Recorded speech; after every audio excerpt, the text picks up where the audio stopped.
White British births have plummeted to just 53%.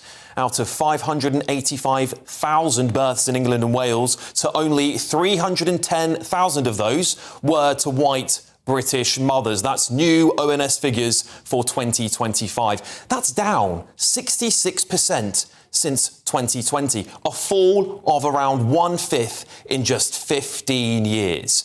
What's even more, perhaps unsurprising in some ways, is that over a third of mothers giving birth were born overseas, up 40% since 2010. 27% of births had two foreign-born parents, up almost 60%, all while births by European mothers also have dropped. By contrast, births to mothers from Middle Eastern and Asian backgrounds have risen sharply.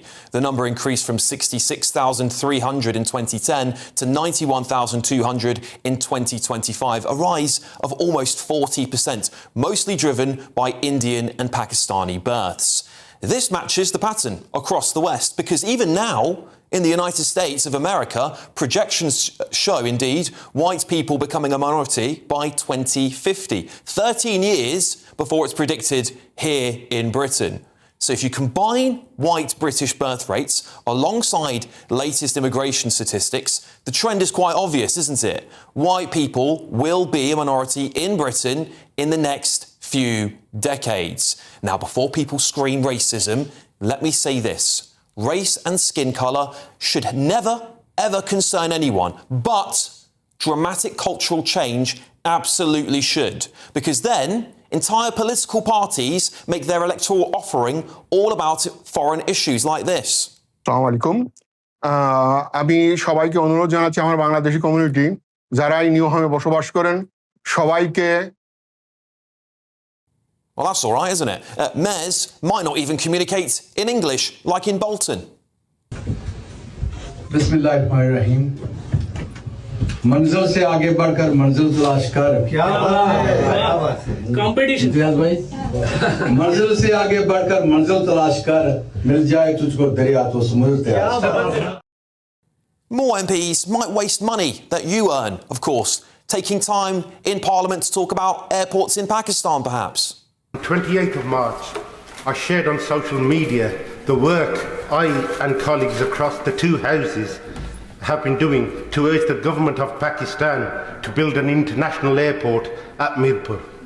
This is an important issue for over 1 million British Kashmiris who overwhelmingly come from there and face delay and danger whilst travelling from Islamabad to Mirpur. Yeah, and cultural wars might turn into riots in some towns. I like broccoli!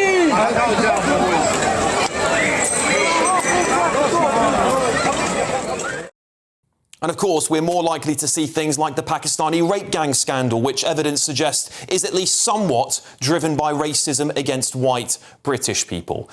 This is all about integration and the adoption of British values and our way of life, and respecting our way of life and wanting to be part of our way of life.